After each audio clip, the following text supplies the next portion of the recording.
Muito bem, estamos aqui na Universidade Andrews, em Michigan, nos Estados Unidos, uma universidade que tem esse nome em homenagem a um pioneiro muito importante na história do Adventismo. E aqui temos a estátua, uma escultura em bronze, que representa um momento muito significativo da trajetória desse personagem. Qual o nome dele? É fácil, né? O nome completo? John Nevins Andrews. Quem está com ele aqui? A esposa já havia falecido, fazia algum tempo, né? É o casal de filhos, tiveram 4 filhos, 2 faleceram também. E aqui estão alguém lembra? Mary e o Charles. Os 3 foram para a Europa em 1874. Primeiro missionário enviado oficialmente pela igreja para pregar no continente europeu. Falava 7 idiomas, escrevia muito, né? Inclusive quando houve ali uma questão relacionada ao sábado, você sabe que a igreja adventista foi crescendo em conhecimento e entendimento da palavra de Deus, e à medida que eles foram entendendo doutrinas, né, bíblicas, eles foram assimilando esses conhecimentos, né? E uma questão foi a do sábado. Aí nós teríamos que, essa viagem foi formatada um pouco diferente, nós não vamos passar lá pela igreja de Washington, né, em New Hampshire, que é aquela igreja que é a primeira a igreja milerita que aceitou a mensagem do sábado. Pastor Wheeler, a irmã Raquel, ou Rachel Oakes, né, que era batista do sétimo dia, que trouxe a mensagem do sábado para, digamos, o Adventismo. O Bates, ele ouve falar dessa mensagem. Quando estivermos na Vila Histórica eu vou falar um pouco mais sobre isso, e ele então apresenta o sábado, né, para os adventistas. Inclusive Ellen White e Tiago White inicialmente não aceitaram muito bem essa ideia do sábado, mas estudando a Bíblia, eles eram muito sinceros e estudiosos profundos da palavra, aceitaram depois a mensagem do sábado. E o John Andrews era um teólogo assim, top, né, da igreja. Foi ele que a igreja encarregou de estudar o assunto mais a fundo, porque eles não sabiam se o sábado deveria ser guardado de pôr do sol a pôr do sol, ou das 6 horas da tarde às 6 da tarde, como alguns faziam, como tinha que ser. E ele então se entrega a um estudo profundo da palavra de Deus, e então concluem com esse estudo e outros que o sábado deve ser guardado de pôr do sol a pôr do sol, biblicamente, né? Ele tem um livro muito bom, que no Brasil inclusive temos em português, pela Editora dos Pioneiros, um volume assim razoável, né, sobre o sábado, na história, na patrística, né? Era um teólogo profundo. Andrews, eu falo isso porque eu sei que ele é uma pessoa muito humilde. Eu vou provar daqui a pouquinho a humildade dele com um documento que eu tenho aqui para vocês.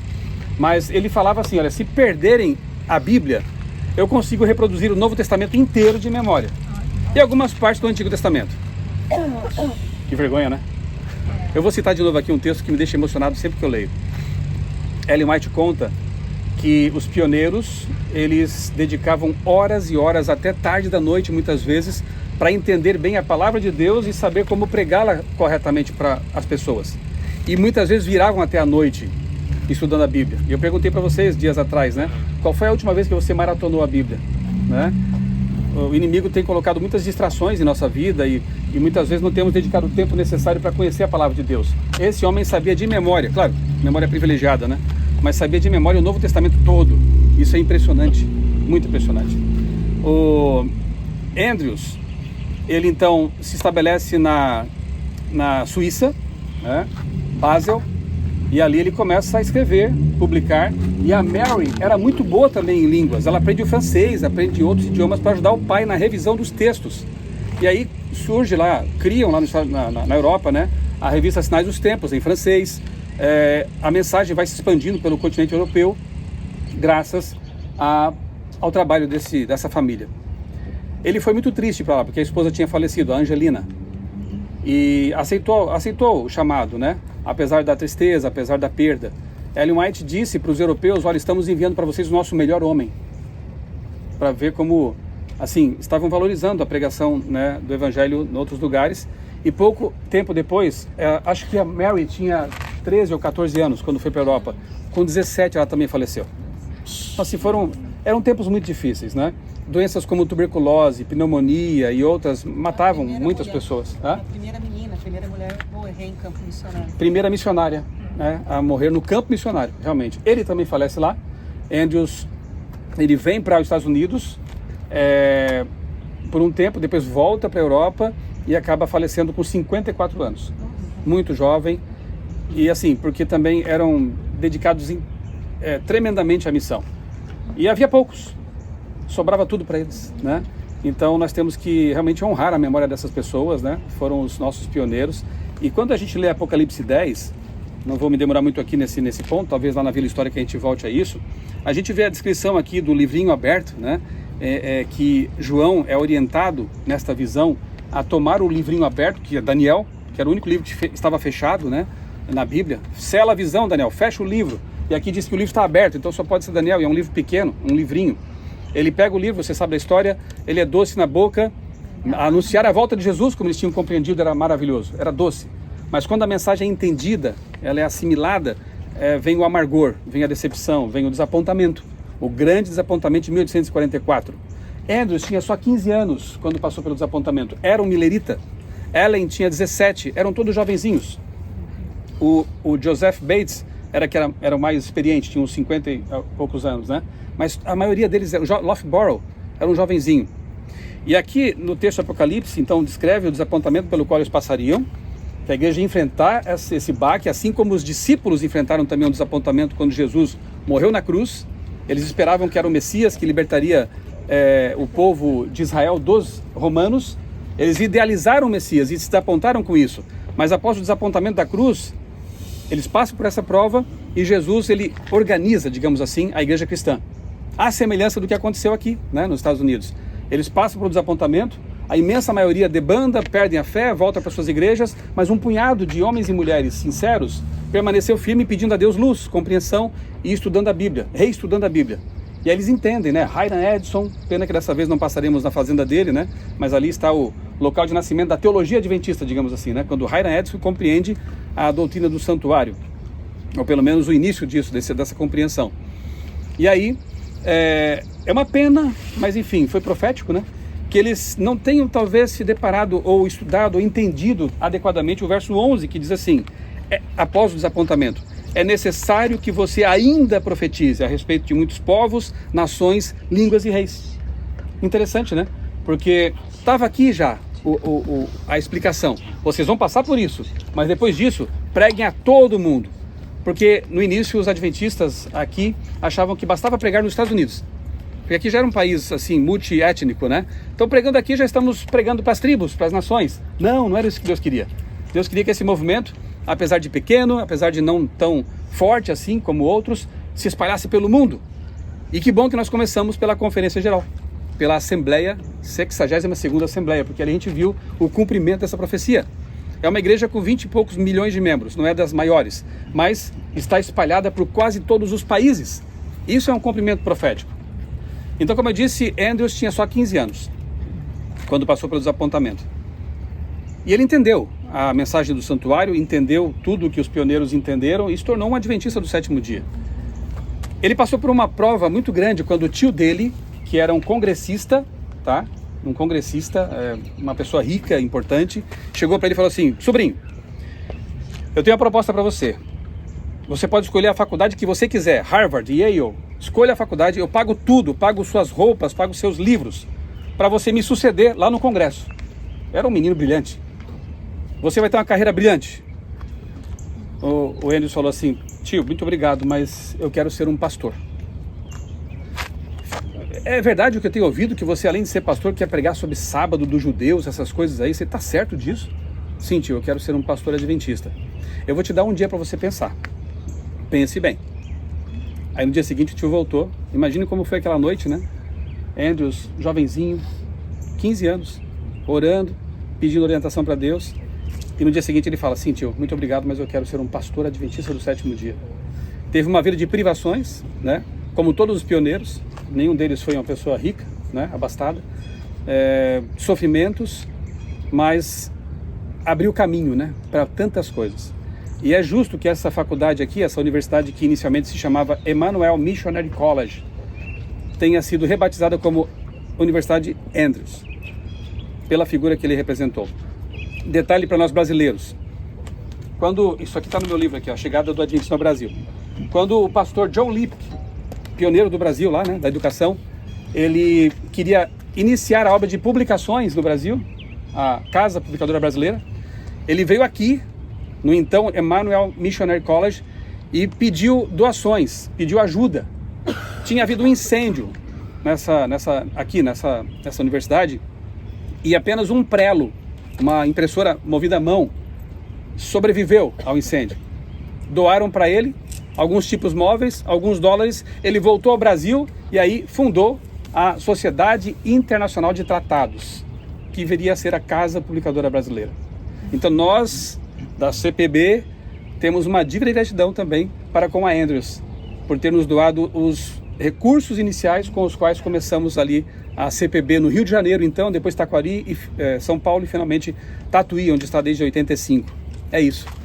Eu não quero me delongar aqui por causa do sol aqui, né, que está forte, mas eu quero pedir aqui que o Miquel me ajude. Vem cá, Miquel.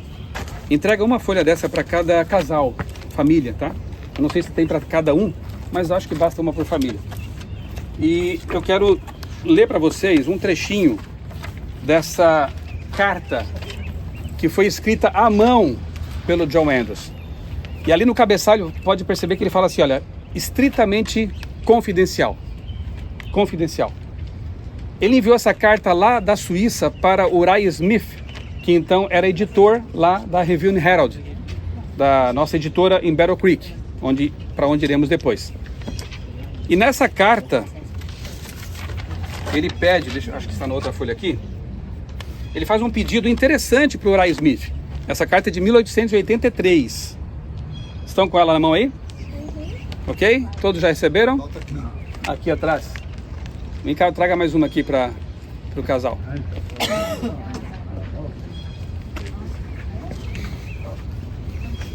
É uma cópia, né, de uma carta escrita por John Andrews, acamado já. Ele estava bem doente, já sabia que certamente iria descansar em Cristo. E então ele escreve, envia essa carta para Uriah Smith nos Estados Unidos, para cá, para Battle Creek, fazendo um pedido especial. Depois você pode tentar ler toda a carta, né? Ela é muito bonita, mas eu vou ler assim, só 2 trechos aqui para vocês, tá? Presta atenção. Prezado Uriah Smith, faço este pedido porque temo que sua estima por mim o leve a dizer que eu não mereço, o que eu não mereço, e não deveria ser dito. Meus melhores atos tiveram algum traço de egoísmo, ou faltaram em amor a Deus e ao próximo. Imploro pelo afeto que você me tem, que atenda ao meu sincero pedido. Se não nos encontrarmos mais neste mundo, espero que nos encontremos no reino de Deus. Desejo estar preparado para encontrar o meu Redentor em paz. Estou em suas mãos e quero que sua vontade seja feita e não a minha. Ele pediu para o Uriah Smith não escrever muitas coisas sobre ele. Não escreva muita coisa sobre mim e talvez nem escreva sobre mim, porque eu sou só um ser humano, eu sou só um pecador. É claro que o Uriah Smith desobedeceu, mas eu quero que você veja na folha. Olha para a folha agora, tem um pingo aí? Não tem um pingo aí? Tem. Acreditamos que seja uma lágrima dele, escrevendo a carta e chorando. Acho que nem precisamos dizer muito mais coisas, né? Era disso que esses homens e mulheres eram feitos, né? De fé, de esperança, de convicção da volta de Jesus. John Andrews descansa em Cristo. E um dia, assim como abraçamos o Pablo, nós vamos abraçar o Pablo, todos nós. Nós vamos abraçar também essa família missionária linda, maravilhosa. Devemos muito aos missionários que foram também para o Brasil, né? E levaram a mensagem para lá.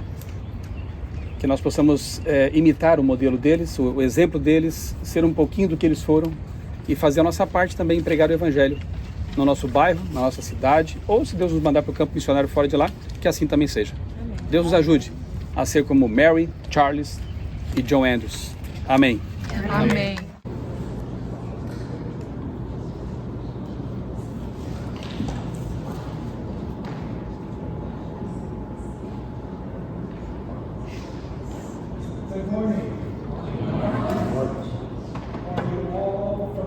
We don't have much time to share about the organ here. Não tem muito tempo agora para compartilhar tudo sobre o órgão. I will tell you a little bit about the organ and I will play. Ele vai falar um pouquinho sobre o órgão e vai tocar.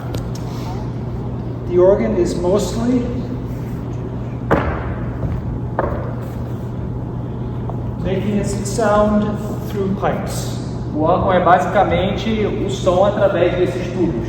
Air comes in the bottom of a typical pipe, O ar vai por baixo and the air in the top is excited and makes the sound. e vai para cima e faz o som.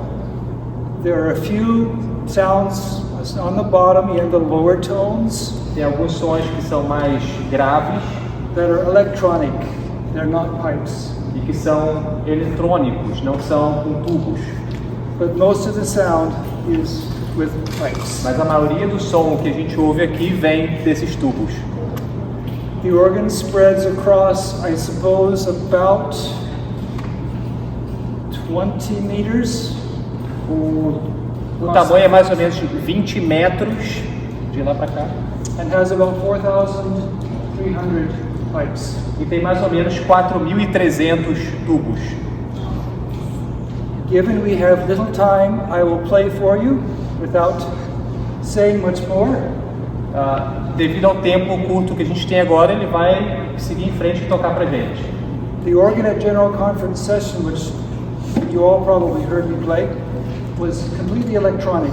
O órgão na conferência geral era totalmente eletrônico, It had no pipes. não tinha os tubos, A different kind of organ. um diferente tipo de órgão. So I will play some. Então ele vai tocar pra gente.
Estamos tendo o grande privilégio de cantar ao Senhor, louvar o nome de Deus aqui na Universidade Andrews, na igreja da Universidade do campus, e ouvindo ao órgão, o organista que dirigiu os louvores lá na igreja, lá na 62ª Assembleia da Associação Geral em St. Louis. Ele está aqui conosco agora, explicando como funciona um órgão de tubos, e acabou de tocar ao órgão ali o hino Ó Que Esperança. Nosso grupo está muito feliz e honrado de estar aqui nesse local, ainda mais por podermos louvar o nome de Deus e lembrar dos pioneiros. Deus abençoe a todos. Estamos aqui na nossa viagem, prosseguindo pelos lugares históricos relacionados com a história do Adventismo nos Estados Unidos. Quem falou 40 aí? 40 anos, olha aí. O mesmo pastor, 40 anos. E qual era o nome do pastor? Aqui, Dwight Nelson. Dwight Nelson, olha aí. Aqui foi pegada antes dele. Falou 40 anos. De pesquisas adventistas. And it is perhaps the most comprehensive archive we have in the Seventh-day Adventist Church. E é o maior arquivo que nós temos na Igreja Adventista no mundo. Okay, and so here is where we have many, many one-of-a-kind documents that are nowhere else on Adventist history. Aqui nós temos documentos que não existem em nenhum outro lugar no mundo sobre a história adventista. Now that's not just Adventist history like Seventh-day Adventist history, but also Millerite history and the predecessors of Millerism as well. E não é só documentos da Igreja Adventista do Sétimo Dia, mas são documentos do movimento adventista, desde o movimento millerita. Okay, so it is our goal here to save everything by, about, against, and related to all versions of Adventism from around the world. Então é nosso objetivo aqui. I like the one by, but you need to repeat this. Everything by, Então tudo feito por, about, sobre, against, contra and related to. e relacionado com o movimento adventista. Yeah. And so we're the only archive in the church that tries to tackle that aggressive goal. Então nós somos o único lugar, o único arquivo da Igreja Adventista que compreende todos esses aspectos. But you guys in Brazil will be able to do a better job in Brazil, and I hope that you have archivists that are working diligently to save Brazilian Adventist history there. E a nossa esperança é que no Brasil também tenha um grupo que possa preservar a história adventista como nós estamos preservando aqui. Deste lado aqui nós temos os manuscritos do Newton, do Isaac Newton. São originais. Ele escreveu nos anos 1610 por aí. E nós temos todos esses originais. Eles estão falando não sobre física, não sobre matemática, estão falando sobre profecias. Profecias de Daniel, profecias de Apocalipse. Esses manuscritos foram comprados pela Igreja Adventista quando nós estávamos para produzir esse livro, a Profética Fé dos Nossos Pais, ou qualquer coisa parecida com isso. Ele adquiriu esse material e colocou como fonte do seu livro. Aqui nessa página, logo no começo da publicação, nós temos como ele colocou como que a tocha do Evangelho foi passada de mão em mão, desde Daniel até hoje, e aqui nós temos a ênfase em Newton passando a tocha do Evangelho para nós, né? Hoje. Então, originais, pertencem à Igreja Adventista já faz mais ou menos 100 anos. Nós adquirimos, na época que estávamos fazendo esse livro. Deste lado aqui, nós temos este documento que foi um dos primeiros documentos que Ellen White publicou. Se vocês notarem aqui embaixo, o nome dela ainda é Ellen G. Harmon. Ela não era casada ainda. E ele foi preservado em condições perfeitas. Você vê que a qualidade dele é ótima. O que torna esse um dos únicos, e provavelmente esse é o único que sobreviveu daquela época, em tão boas condições. E nós ganhamos de presente da Universidade Aurora. A Universidade Aurora é uma universidade que um dia foi adventista, não do sétimo dia, um dia foi adventista, e eles têm a maior coleção de documentos, manuscritos do Guilherme Miller. Aqui atrás, então, só por isso, pela preservação, já torna um documento muito precioso. Mas, quando nós viramos o documento, nós temos uma carta do Otis Nichols, ele escrevendo para o Miller, falando de uma moça chamada Ellen Harmon, que estava tendo visões e que estava falando sobre o movimento adventista e falando sobre a profecia. Provavelmente Guilherme leu esse documento, ele não se converteu ao adventismo como nós temos hoje, mas ele guardou este documento e preservou até os dias de hoje. Muito bem, observem lá atrás, naquela sala, aquelas 1, 2, 3, 4, 5, 6 ou 7 estantes, né? Cheias de livros anotados, com papeizinhos marcando ali alguma coisa, né? Foi parte da biblioteca de Ellen White. Então, a gente ouve muito falar na igreja assim, era uma senhora simples, sem educação formal, sem estudos, calma lá. calma lá, né? Sim, uma autodidata, né? Sem educação, sem escola, né? Sem educação formal ali, porque ela teve aquele acidente, teve que parar cedo de estudar e tudo mais, mas não digam que ela não foi uma pessoa estudiosa, né? E aqui eu queria ter mais tempo, coisa que eu não tenho, talvez no ônibus eu possa complementar essas coisas, mas veja só, como os profetas, como que era o processo de inspiração profética, né? Eu anotei aqui pelo menos umas 3 ou 4 passagens, eu vou citar 3 apenas. Daniel 9:2. Lá é dito que Daniel estava estudando o livro do profeta Jeremias. Os profetas também estudavam, os profetas também buscavam informações. E o processo de inspiração também envolve isso, né? Então Daniel estudando Jeremias para entender algumas coisas. Lucas é um exemplo fantástico para isso, né? Lucas não andou com Jesus. Lucas não foi exatamente um apóstolo, mas depois sim, ele se converte, era um grego, um médico, e ele passa a pesquisar sobre a vida de Jesus e escreve 2 volumes fantásticos que estão na Bíblia. Ele escreve o Evangelho de Lucas, contando a vida de Jesus, mas como que ele pôde contar coisas que ele não acompanhou? Ele entrevistou muitas pessoas. Eu brinco dizendo que ele era um jornalista, na verdade. Era um médico jornalista, né? Certamente conversou com Maria, mãe de Jesus, conversou com os discípulos, acompanhou Paulo em suas viagens, aí escreve um 2º volume. Qual? Atos dos Apóstolos. Olha que obra monumental, né? E ele foi inspirado por Deus ou não foi? Sim. Foi. Só que ele realizou, além de receber as ideias, como a gente chama de telpnestós, né? Que é soprar as ideias, né? Isso é inspiração. Ele recebe de Deus as ideias, obviamente, né? A inspiração para escrever, mas ele também faz a parte dele, em pesquisar as informações. E aqui nós temos uma evidência bem interessante de que a profetisa contemporânea, não canônica, Ellen White, também era uma mulher de pesquisa. Então, quando você pega o livro Grande Conflito, você encontra muitas citações de outras obras, né? Alguns entendem isso erroneamente como plágio, né? Só que não vamos pensar que no século XIX havia as mesmas regras de citações, né? Então, o uso era mais livre de outras fontes. Porque se for assim, vamos chamar João de um plagiador. Porque João usa muita coisa do Antigo Testamento e não dá a fonte, não coloca nota de rodapé, né? Você que conhece a Bíblia identifica, opa, essa frase aqui João pegou lá de Êxodo 20, né? As 3 mensagens angélicas. Então é isso, né? Eles eram pessoas imersas na Bíblia, banhados, digamos assim, com o conteúdo bíblico. Então eles transmitem isso em seus textos, né?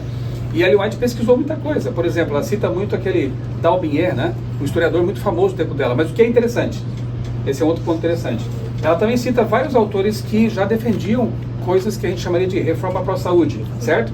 Ela cita médicos da época. No entanto, havia muitos erros na área de saúde também no tempo dela. Muitas coisas absurdas. Eles recomendavam, assim, medicamentos que eram venenos, né? Essas coisas não aparecem nos textos dela.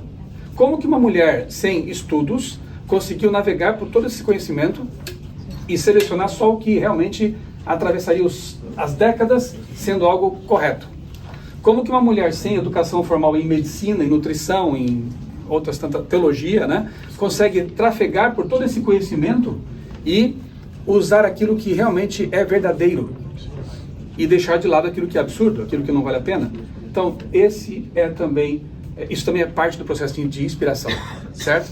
De inspiração, de Deus conduzindo o processo. E hoje temos obras maravilhosas. Quem não leu, perdeu. Quem não leu, pode ainda ler.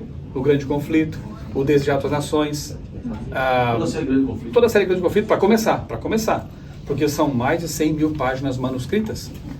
E ela viajava, pregava, ensinava, fazia um monte de coisas, né? E ainda assim tomava tempo para escrever, geralmente madrugadas, né? Nós iremos para a Vila Histórica, onde está a casa em que o casal White morou, a casa original, e ali ela escreveu uma boa porção da obra O Grande Conflito. Então é realmente maravilhoso, né? Então não esqueçam dessa imagem, né?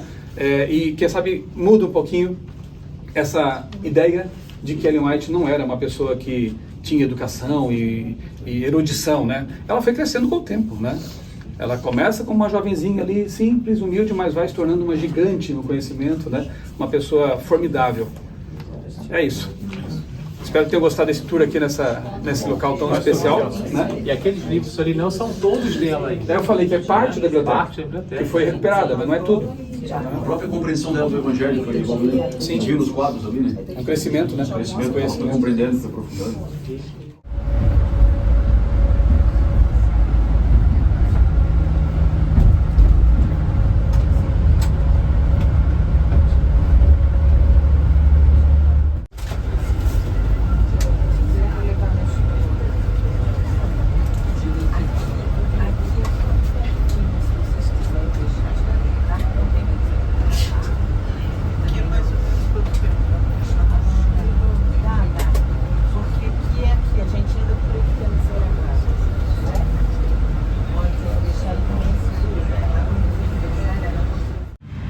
E então o John Preston Kellogg, o pai do Dr. John Harvey Kellogg, aquele que seria o John Harvey Kellogg, ele convidou o Tiago e a Ellen para se mudarem para cá, para estabelecerem a Review Herald em Battle Creek, ok? Eles vieram em 1855. Eles viviam na costa leste antes, né? Vieram de Rochester, New York. Era chamado New England Area, né? Ano foi isso? 55, Tá. 1855. Eles vieram para cá, 4 pioneiros doaram $300 cada para começar o Review Herald. E aí, $300 você pode pensar, não é muito, né? Mas uma casa era $450 nessa época. 2 deles tiveram que vender as suas terras para poder iniciar o que nós conhecemos como o sistema de publicações adventistas, ok? Eles vieram, compraram a terra e estabeleceram o prédio que ficava a 3 quadras daqui, conforme eu já lhes falei, tá? Toda a mão de obra no início era voluntária, tá bom? Uma das razões pelas quais o Tiago construiu uma cozinha grande atrás da casa dele para receber os trabalhadores da Review para que eles pudessem comer juntos, uma vez que os obreiros nessa época não havia organização ainda da igreja, eles não tinham salários. Depois da organização de 1863, o pastor e o obreiro passou a receber $7 semanais, ok? Então começou com mão de obra voluntária. Por volta de 1895, eles já eram considerados a maior publicadora do estado do Michigan, empregando cerca de 270 pessoas, tá bom?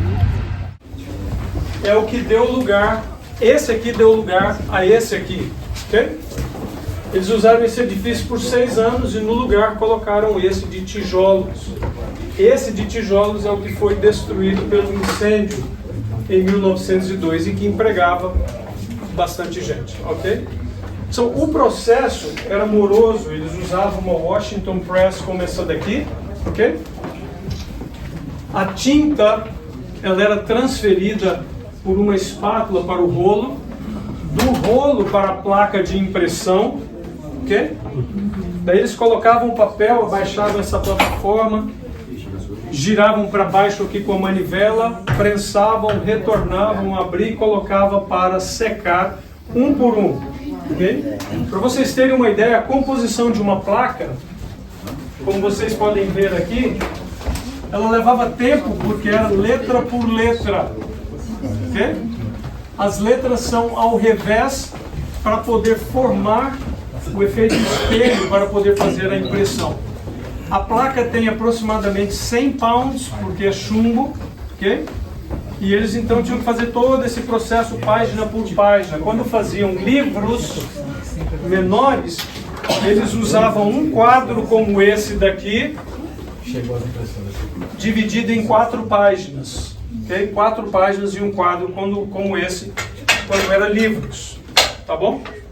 E vez por outra aparecia uma errata, que era uma correção do número anterior quando eles tinham. Então veja, teve um período que eles imprimiam 16 páginas para 1000 assinantes. Então eles tinham que reproduzir o mesmo movimento para 1000 assinantes, para produzir 16 páginas, 16.000 vezes. Pessoas que doaram não somente os dons que Deus lhes dava, mas o talento, o dinheiro, tudo que eles possuíam. Eles trabalhavam fora e dentro. O dinheiro que eles ganhavam como salário para manter a família, eles colocavam, ok? Colocavam dinheiro, colocavam tempo. Era um cavalo de puxar carroças muito forte, né? As carroças de Israel. Então lembre-se de uma coisa, é nosso privilégio pertencer à Igreja Adventista como igreja remanescente de Deus. Mas lembre-se, nós estamos plantados sobre bases de pessoas que literalmente doaram tudo que possuíam. Caso contrário, a igreja não seria o que seria. Outra coisa que eu gostaria que você levasse de memória para você. A igreja, eu afirmo como pastor adventista, essa igreja não existiria mais perseguida do jeito que ela é, se não tivéssemos um dom profético para o tempo do fim. Okay? Quando Deus levantou uma profetisa, Ellen White, como luz menor para guiar o povo para a luz maior, as escrituras sagradas, ele sabia que os embates seriam tremendos, que essa igreja não sobreviveria, a não ser com instrução e guia divina. Por isso nós temos né? Se você juntar tudo que Ellen White escreveu, isso são 1.750 libras de peso, 800 quilos de material se você colocar junto. Deus não daria uma página impressa da Bíblia, do Antigo, do Novo Testamento, dos escritos de Ellen White, que nós não precisássemos. Então, infelizmente, tem se levantado alguns em nosso meio, dizendo, isso aqui é inspirado, isso aqui não é inspirado. Esse não é nosso trabalho, Deus não nos chama para isso. O meu trabalho é, Deus deu a instrução, yes sir, I'll follow that by the power of the Holy Spirit. Deus me deu, eu digo sim Senhor, pelo poder do Espírito eu seguirei. Okay? Aquele que começou a boa obra, fará o quê? Terminará a boa obra que ele começou. Okay? Essa é uma obra divina, a impressão é uma obra divina, a educação é uma obra divina. Por mais problemas que tenhamos, Ellen White diz, as nossas escolas são prisioneiras de esperança. Prisioneiras de esperança.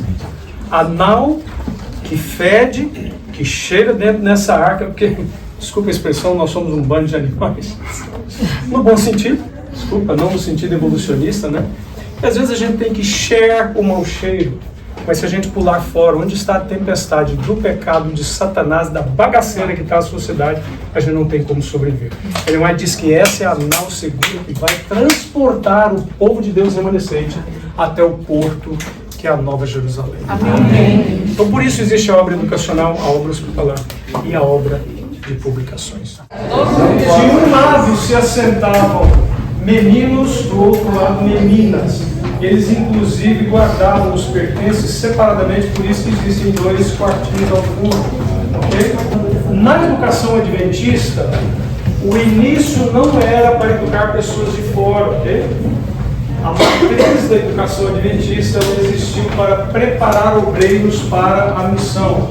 Se você vir um diploma, por exemplo, da época, você não vai ver enfermeira, médico, pregador, pastor, etc. Você sempre verá enfermeira missionária, médico missionário, no caso de dentista, dentista missionário, pregador missionário, porque era tudo envolvido com a missão de evangelizar o mundo. Ok? 38 milhas daqui, um vilarejo chamado Parkville. Okay?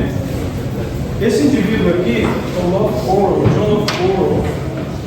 John Loughborough, ele é comparado ou considerado o primeiro historiador adventista. Ele reuniu vários textos para provar que o domingo estava correto. Foi o lugar onde o John Andrews estava pregando com esses textos para combater o domingo. Ao chegar lá, para sua surpresa, ele descobriu que o Andrews estava usando os mesmos textos para provar o sábado. Ele disse, opa, esse aqui eu não posso usar. Esse aqui também é uma coisa. Riscou toda a lista. Ao final, ele se torna adventista, junta com eles e se tornam parceiros de evangelismo. Eles foram a Parkville, fizeram evangelismo, 20 pessoas se converteram e eles construíram essa igreja, esse edifício, em 1860. Okay? Esse é o original.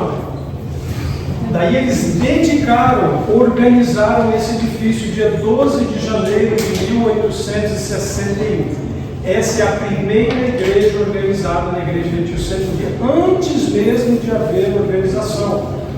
Nesse período nós não éramos adventistas do sétimo dia, nós éramos chamados pelos de fora de guardadores do sábado.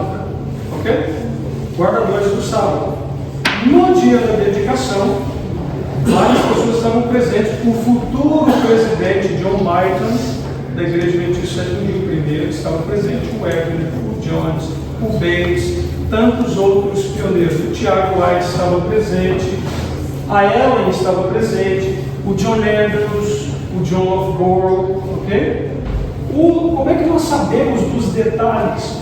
Porque em sendo a primeira organização, o Loughborough fez o papel de secretário, anotando tudo, todos os detalhes, ele era bem detalhista.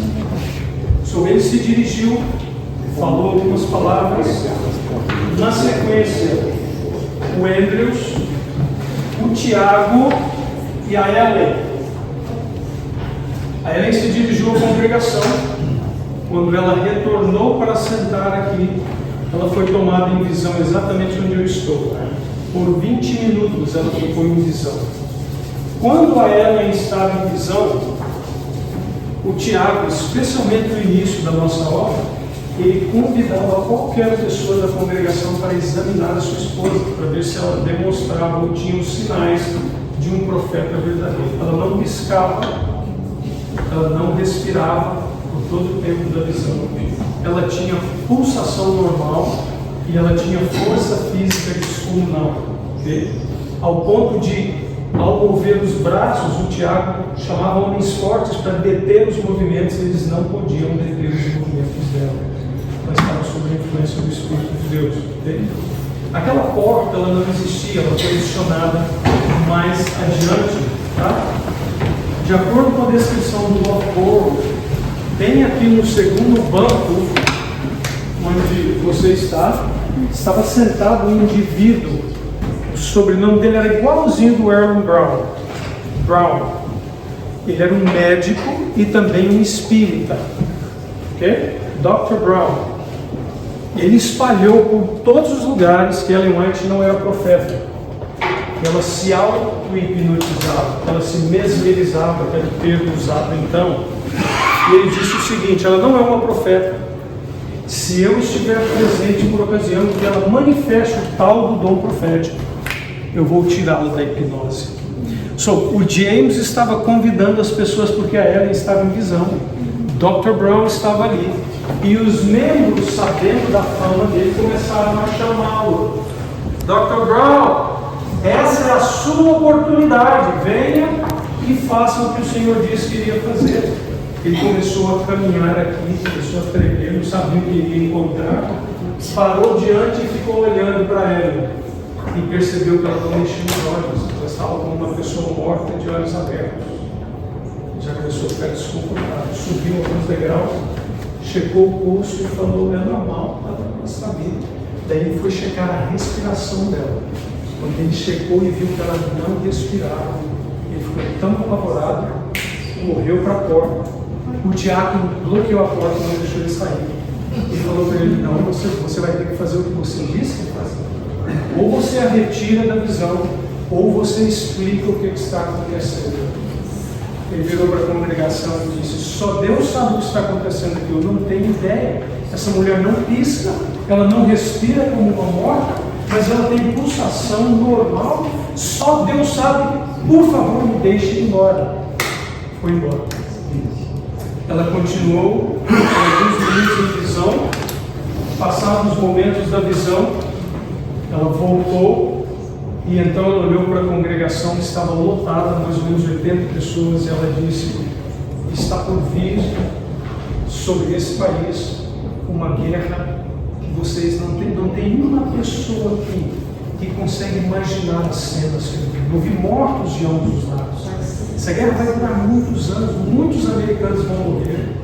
Vocês não têm ideia do que eu acabei de ver. No quarto branco, de acordo com o Loughborough, haviam 2 cavaleiros que trabalhavam para a política, estavam sentados aqui. Eles começaram a rir da Ellen, a mofar das palavras dela. Essa mulher está louca, ela não tem noção do que ela está falando. Jamais virá sobre os Estados Unidos uma guerra desse calibre. Ela não tem ideia. E se acontecer uma guerra, vai terminar em 1 mês. Ela disse: não vai durar muitos anos. Inclusive o Senhor me revelou que várias famílias dessa igreja vão perder os filhos para a guerra, vão chorar a perda dos seus filhos. 1862 o Loughborough retorna a Parkville e faz um sermão. Depois do sermão ele olha para a congregação e pergunta: tem alguém aqui hoje que estava presente há um ano atrás na dedicação quando Ellen teve a visão da guerra? Basicamente toda a igreja estava presente novamente. Então ele perguntou: tem alguma família aqui que perdeu filhos para a guerra? 10 famílias haviam perdido. Eu tenho 2 filhos.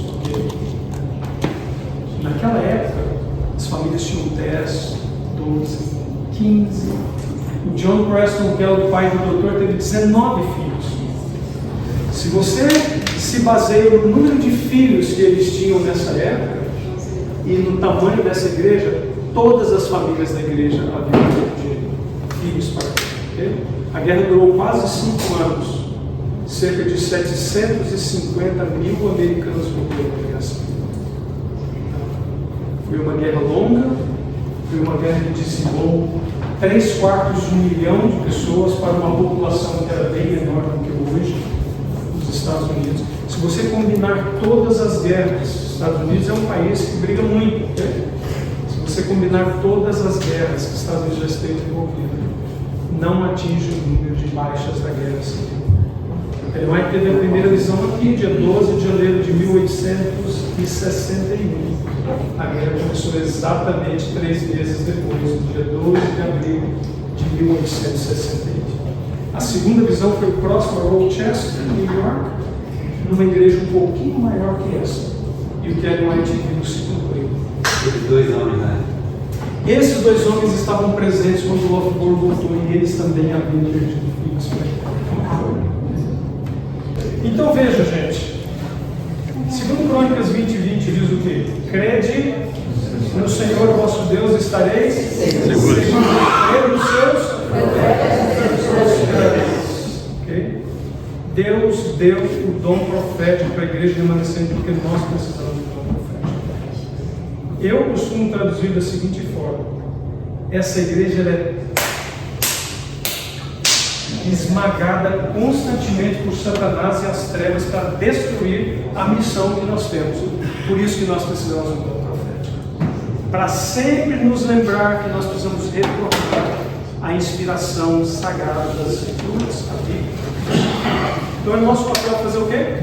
Aceitar o dom profético. Não é seu papel e não é meu papel julgar o Espírito de profecia. Isso é inspirado, isso é inspirado. Quem sou eu? Equivale a eu chegar diante do trono de Deus e dizer: sei mais que o Senhor. Eu sei o que é e o que não é. Nós não sabemos é nada. Nada. Literalmente. Eu tenho acompanhado essa igreja há um bom tempo já. Bom tempo como membro, como obreiro. Nós somos chamados a desempenhar o nosso papel porque Deus é misericordioso, bondoso e as suas misericórdias se renovam a cada manhã.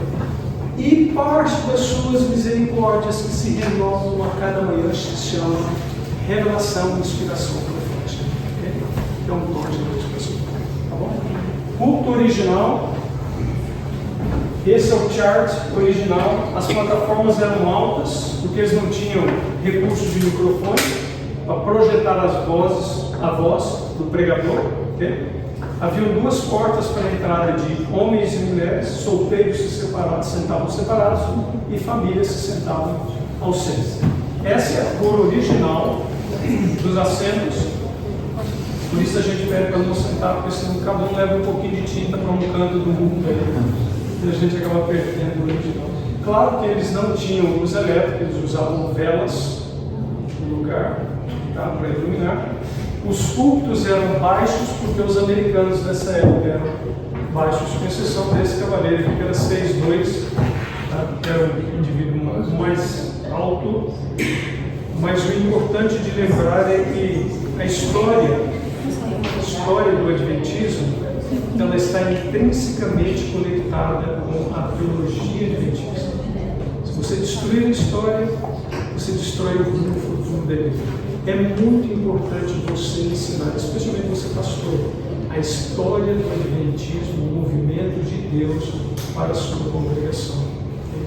É outra cabeça dos jovens que aprendem e entendem a nossa história e como conectá-la com a teologia adventista.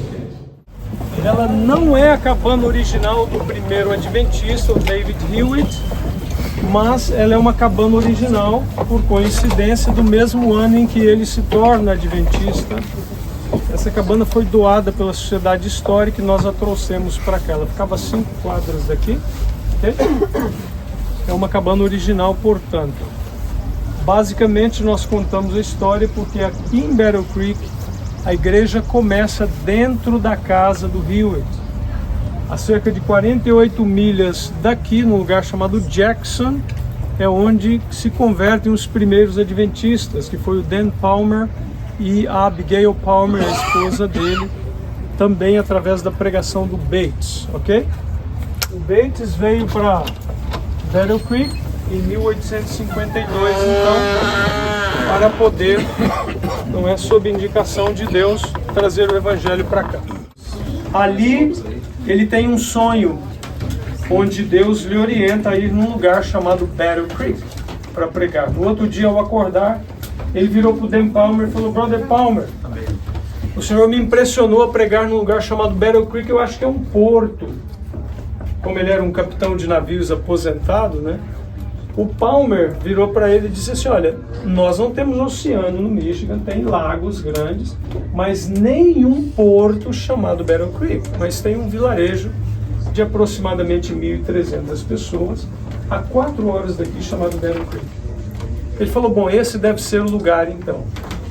Ele foi ao correio logo de manhã aqui em Battle Creek, procurou o Alonzo Noble, que era o postmaster, o gerente do correio.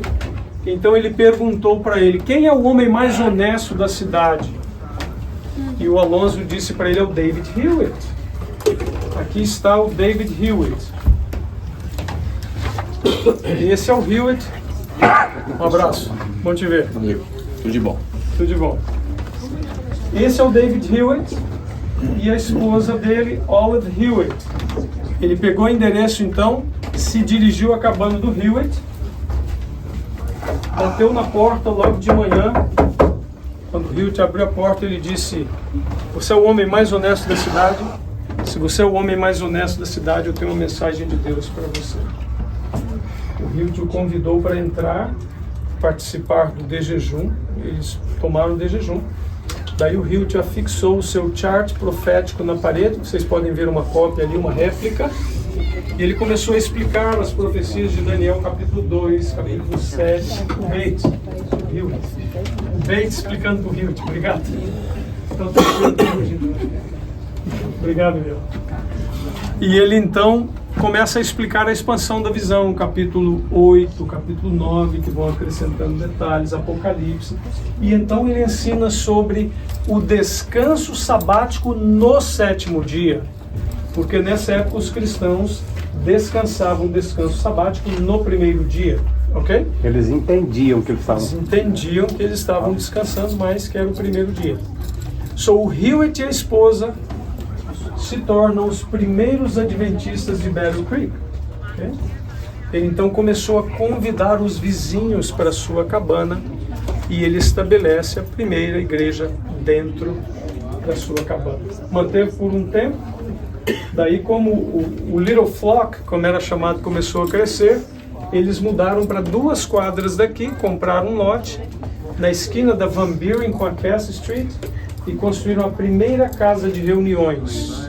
Ficou pequena. Em 1857, eles estabeleceram a segunda casa de reuniões, que eles usaram até 1867, por 10 anos. Como ficou pequena, eles venderam para os metodistas e se mudaram uma quadra adiante, colocaram uma para 700 e depois uma para 3.500, chamada Dime Tabernacle, onde Ellen White teve seu funeral, e que foi destruída em 1922 pelo incêndio, depois reconstruída e inaugurada em 26 para 1.400 pessoas, ok?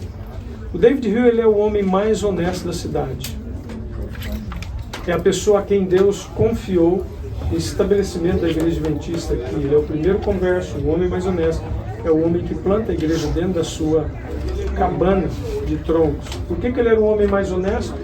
Porque ele vendia objetos de casa em casa.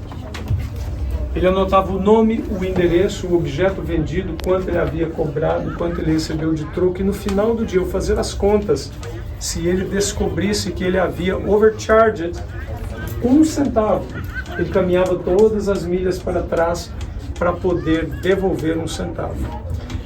Nos recordes da cidade, no início, ele era considerado um homem pobre, vivia numa cabana de troncos, mas se você for nos altos da cidade ver, ele morreu como um homem rico.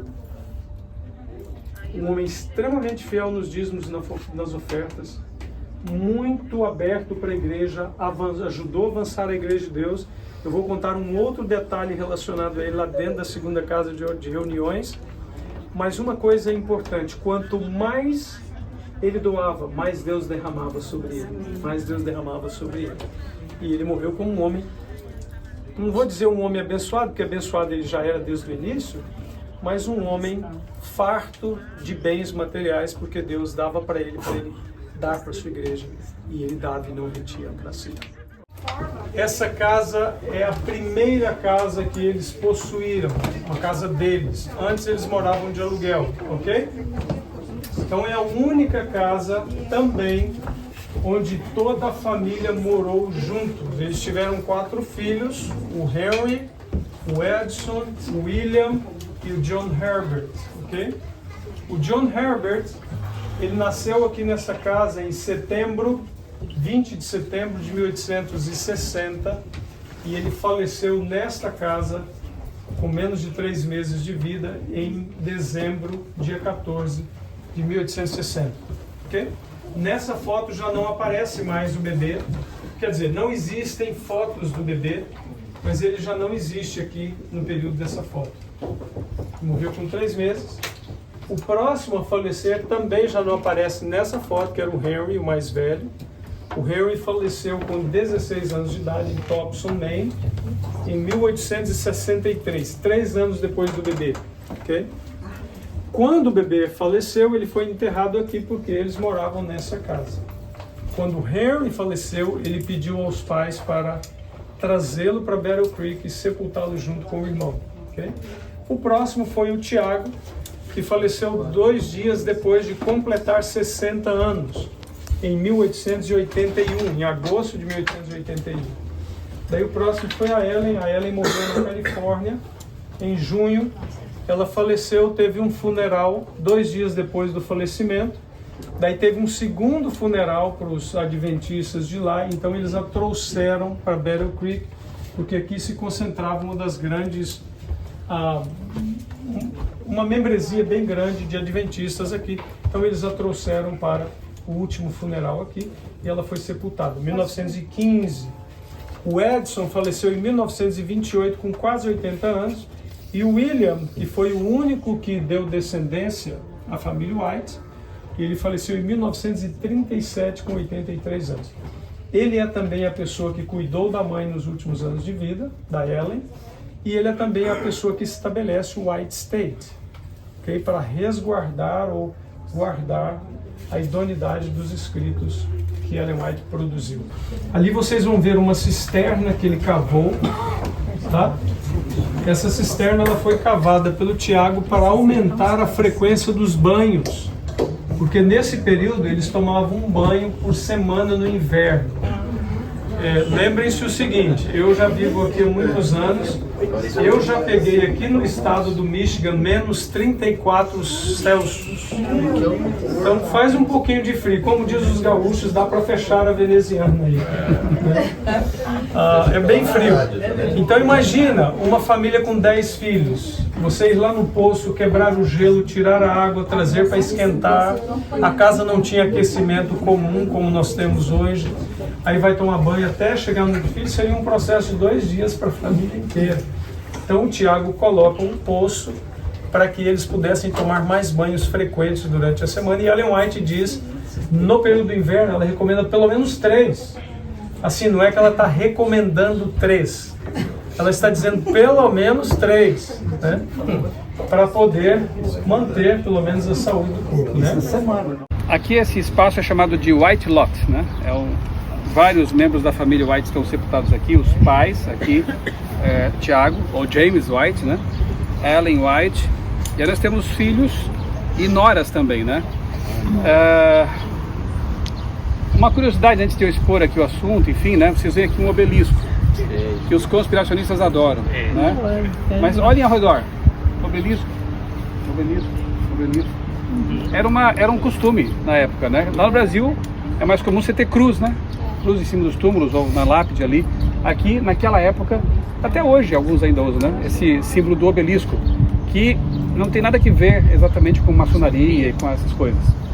Se alguém quiser mais informações depois do ônibus, eu posso até postar ali um texto que eu escrevi no meu blog, em que eu explico em detalhes esse assunto. Mas acho que não vale a pena perder tempo com as conspirações, né, que alguns tentam fazer para tentar manchar, né? Manchar a obra, o trabalho, os escritos de Ellen White.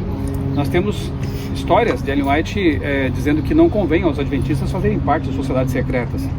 Teve o caso de um editor, se não me engano, ou talvez até não sei se era o diretor ou um editor da editora da Austrália, que estava se relacionando, ou se ligando à maçonaria. Ela visita essa pessoa e, inclusive, quando ela conversa com essa pessoa, ela usa, sem saber, simbologias maçônicas, e ele fica espantado com isso. E então ela conversa longamente com ele, inclusive o filho dela, que eu acompanhava muitas vezes, até como um protetor, né? Especialmente quando o Tiago falece. Ele chega: mamãe, você precisa descansar. E ela diz: filho, me deixa aqui a coisa é séria, né? Tipo assim, né? Eu preciso conversar com esse homem aqui. E ela fez com que ele reconsiderasse isso, né? O fato de pertencer à maçonaria. Muito bem. A família está sepultada aqui nesse local, como foi dito lá para nós. Ellen White teve duas grandes cerimônias fúnebres, né? Na Califórnia, depois aqui nessa região, para ver o carinho que a igreja tinha, né? Para com ela. Muitas pessoas, né, compareceram à cerimônia fúnebre, enfim. Mas eu gostaria de falar com vocês aqui sobre um texto bíblico, para mim é um dos melhores, assim, para a gente entender essa relação que nós temos com o dom profético manifestado na pessoa de Ellen White. Porque alguns acham que a gente idolatra Ellen White, inclusive alguns até acham que a pessoa vem aqui para idolatrar. Não tem nada a ver com isso, né? Nós adventistas guardamos todos os 10 mandamentos, inclusive o segundo, que diz para não construir imagens, escultura e adorar, né? Coisas, né? Pessoas, enfim. Nós temos um respeito pela história. Nós queremos saber de onde viemos e por que estamos aqui, para onde estamos indo. Esse é o que nos motiva, né? E entendemos que Deus, Ele nos deu um presente maravilhoso por meio dessa senhora, dessa mulher, né, especial. Só que nós temos antecedentes bíblicos para entender e explicar de que forma que funciona essa dinâmica de profetas canônicos, não canônicos.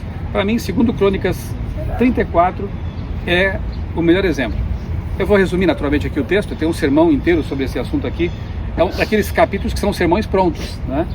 Mas aqui, resumindo, o rei Josias de Judá, ele começa a buscar a Deus por si mesmo, ainda criança. É um rei fantástico, né? Um dos poucos reis fiéis lá de Israel. E ele começa a buscar a Deus de todo o coração, o Deus de Davi, seu antepassado.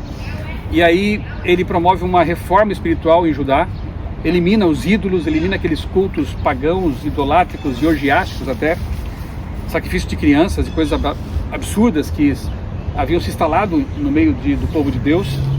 Ele faz uma limpa ali em Israel. Aí os anos passam, Josias continua com esse espírito de querer agradar a Deus, e ele percebe que o templo estava carecendo de reformas. E inicia uma campanha, né? E os israelitas ali doam do seu dinheiro para a reforma do templo, enfim.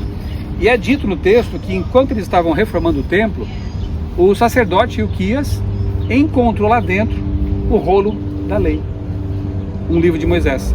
Estava perdido. Então eles pegam esse rolo da lei, né, que estava lá no templo, enfim, levam para o rei Josias e leem, né, eles leem o livro, o texto bíblico para o rei Josias. E é dito no texto que ele rasga as suas vestes, porque percebeu que eles estavam vivendo em desacordo ainda com a palavra de Deus, e isso representa humilhação, humildade, né, reconhecimento de uma condição não ideal. Ele rasga as vestes, e aí algo interessante acontece aqui no verso... Deixa eu ver aqui exatamente que verso foi.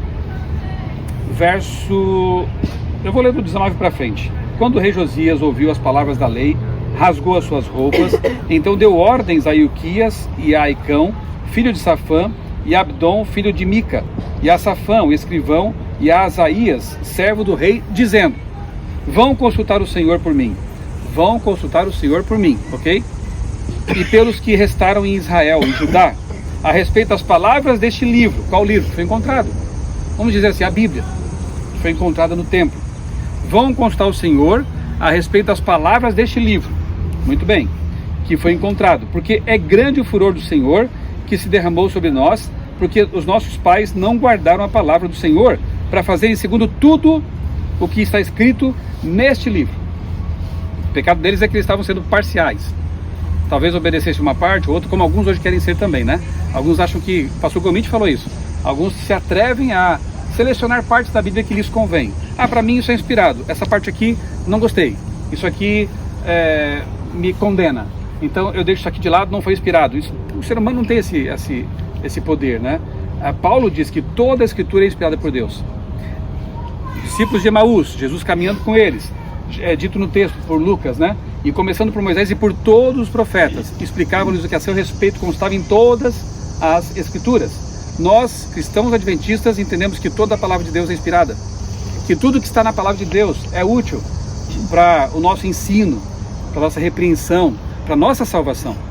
E aqui o rei faz exatamente isso. Olha, consultem o Senhor para que nós saibamos como obedecer tudo que está no livro. Muito bem, como era consultar o Senhor? Aqui está no texto, verso 22. Então Ilquias e os enviados pelo rei foram falar com a profetisa Hulda, esposa de Salum, encarregado das vestimentas da casa do Senhor, filho de Tocate, filho de Harás. Hulda morava na cidade baixa em Jerusalém.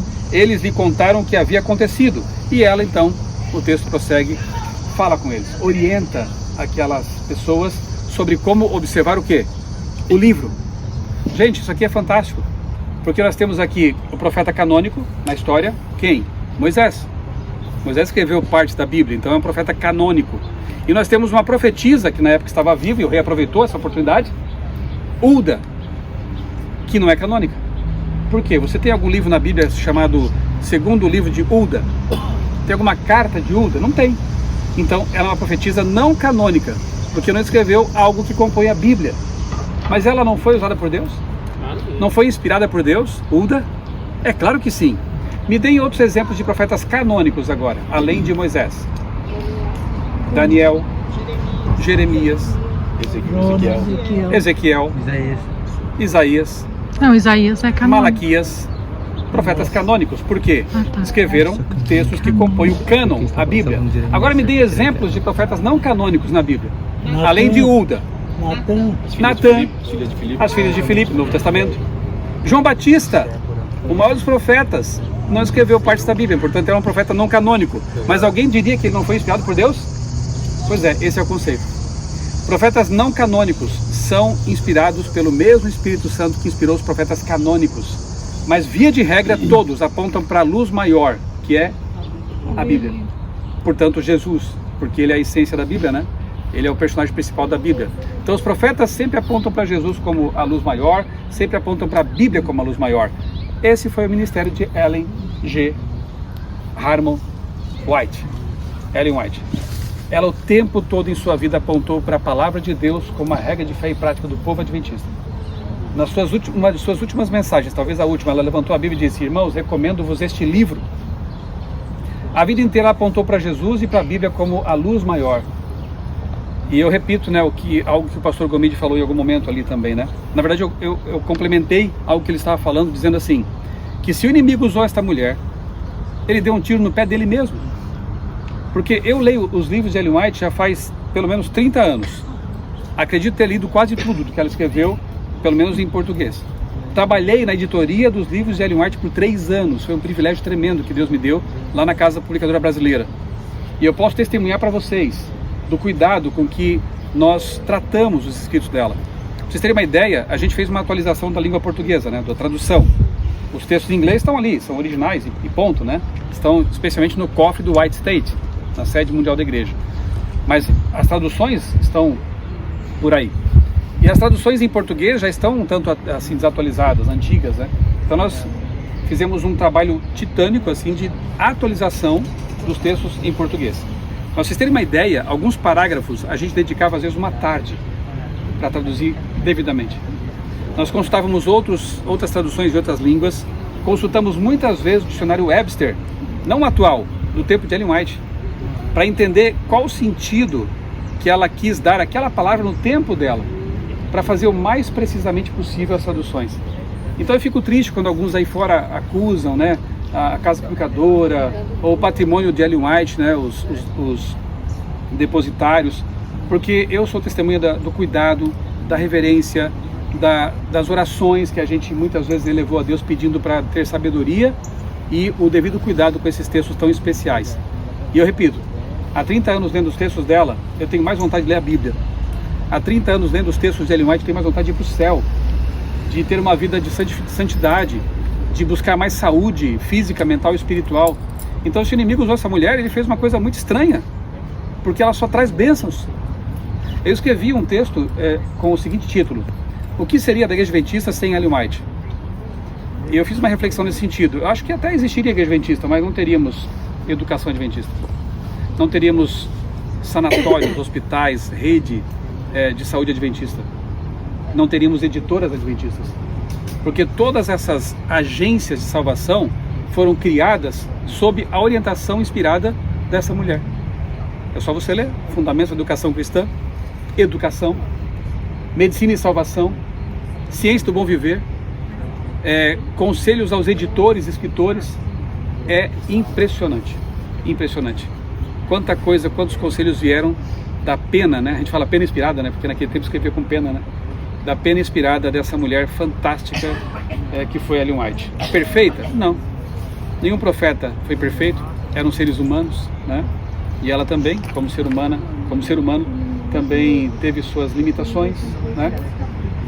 Mas mesmo assim, Deus a usou de modo maravilhoso, como uma profetisa não canônica. E eu louvo a Deus por esse presente que Ele nos deu. E presentes a gente não guarda numa caixa, a gente desembrulha, a gente usa. Então, o meu apelo a vocês é que quando vocês voltarem, ou aqui mesmo, porque hoje em dia tem até aplicativo de graça, tudo, né? Leiam mais os livros de Ellen White. Façam um esforço assim de ler a série Conflito de uma vez. Para mim foi o maior curso de teologia que eu já fiz. Uma vez em que eu li a série Conflito com a Bíblia junto. A mente se expande, o conhecimento se aprofunda, né? Leiam obras como Ciência do Bom Viver, Caminho a Cristo, Vida de Jesus. Até os pequeninos, como Deserto A Tentação do Deserto, né? Aquele livro, Santificação, pequeno, coisa mais linda, sobre Daniel e João. Leiam mais. A Bíblia é o livro de cabeceira. Ela tem que ser lida todos os dias. Revado sua palavra, lição de escola sabatina, e depois eu colocaria os livros de Ellen White ali, que não está no mesmo pé de igualdade, mas para ler e beber da fonte inspirada. Vamos tomar esse propósito? O que vocês acham? Vamos assumir o compromisso de doravante darmos mais atenção ao presente que Deus deu à sua igreja? Espero que vocês decidam isso realmente, né? Cada um tome a sua decisão. Alguém sabe de memória o último parágrafo do Grande Conflito? Até hoje não decorei, mas eu sei uma boa parte dele. Eu acho que é um bom momento para a gente encerrar com esse texto, né? Vamos tentar? O grande conflito terminou. Pecado e pecadores não mais existem. Alguém lembra o restante? Por todo o universo. Fala mais alto. O universo inteiro está purificado. Daquele que emana. Eu sei que ela fala assim, por toda a vasta criação, das maiores galáxias, eu estou parafraseando agora, todo mundo diz até os menores, né, elementos como os átomos, tudo na sua perfeita harmonia, né? Declaram e revelam que Deus é amor. Louvado seja Deus. Vamos decorar, hein, gente? Louvado seja Deus, né? Não poderia terminar de melhor maneira, porque a história da redenção começa com o amor de Deus. Deus cria, Deus traz a vida. Passamos por essa tragédia que é o pecado. Sofremos neste mundo uma série de coisas. Pessoas têm que morrer, infelizmente. Mas um dia, novamente será dito que Deus é amor. Amém. Os mortos ressuscitarão. Esse local aqui será uma festa, né, gente? Esse local aqui será um local muito abençoado, né? Eles vão se levantar das sepulturas. O bebezinho que o casal perdeu com tanta dor no coração vai ser colocado no braço da mamãe. Você já leu esse texto? A nossa família tem esse texto como muito, assim, com algo muito forte, porque a minha mãe perdeu um bebezinho antes de eu nascer, o Marcelo, né? E quando nós estudamos a primeira vez na Bíblia e depois nos textos de Ellen White essa mensagem, isso tocou demais no nosso coração. Quando Ellen White disse que o anjo de Deus vai pegar o bebezinho ressuscitado e vai colocar de volta no colo da mãe. A minha mãe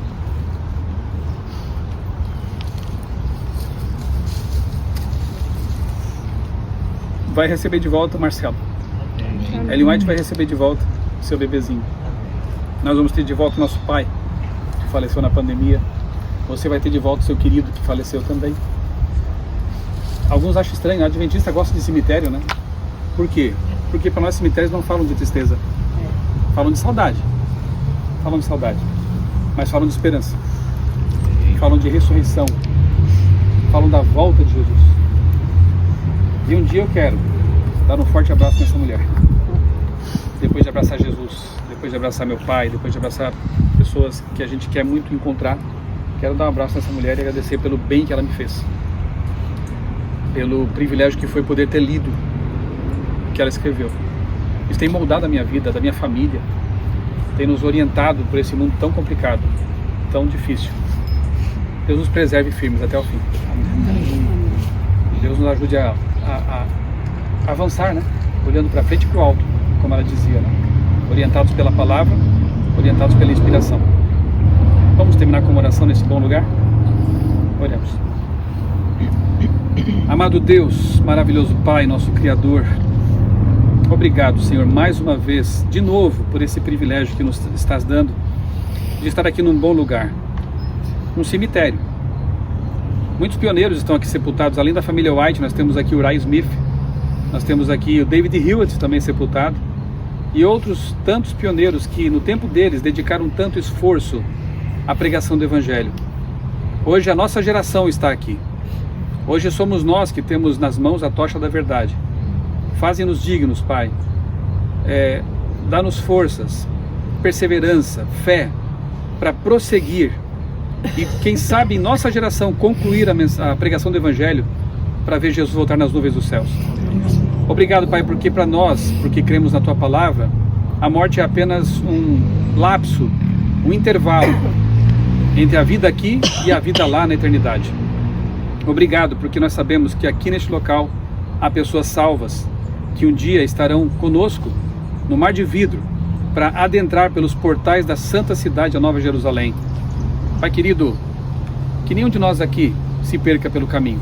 Amém. Que nenhum de nós aqui tenha a fé afetada, abalada pelas insistentes ataques do inimigo, que irado contra a mulher tem pelejado, tem machucado, tem atacado. Pai querido, nós sabemos que as portas do inferno não prevalecerão contra a igreja, e nós cremos nisso.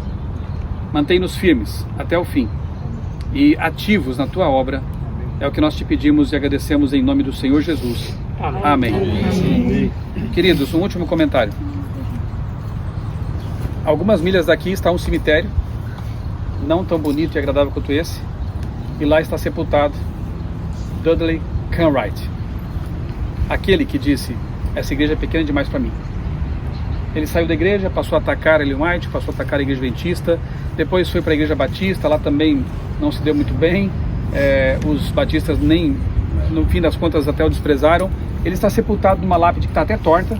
Na outra vez que eu vim aqui, nós fomos lá, foi até uma situação cômica, porque a gente veio aqui no fim da tarde, fizemos aqui um culto, e aí escureceu e fomos para o cemitério onde está o Ken Wright. Era noite já, e a gente com as lanternas ali, imagina se alguém visse isso, era bem estranho, né? Com lanternas procurando a lápide, tá lá a lápide dele, e esquecido. Ninguém visita praticamente, só quem conhece a história e quer saber um pouco, né? Um pouquinho mais. Esquecido. E aqui, sempre lembrados, sempre, ainda que mortos, abençoando a obra de Deus, abençoando aos irmãos de hoje, né? Então, não esqueça disso, né? Nós somos apenas uma partezinha do corpo de Cristo. Alguns são talvez um dedinho do pé, outros são uma orelha. Jesus é a cabeça. Ele é o nosso grande líder. Nós somos uma parte. Nunca se ache maior do que ninguém, melhor do que ninguém. Somos todos nivelados ao pé da cruz. Somos todos iguais ao pé da cruz. Deus é que nos faz grandes quando nos colocamos nas mãos dele. Mas nunca acolhamos assim o espírito de Ken Wright, de Kellogg, né? Desses que naufragaram na fé e que nos servem de exemplo pelo contrário, né? Por contraste. Vamos imitar os bons exemplos de pessoas que foram submissas, fiéis e que, por serem assim, até hoje, nos abençoam com a sua trajetória, com a sua história, com as suas palavras que foram imortalizadas em papel e tinta. É isso. Eu creio que essa reflexão pode ser a nossa última aqui por hoje, né?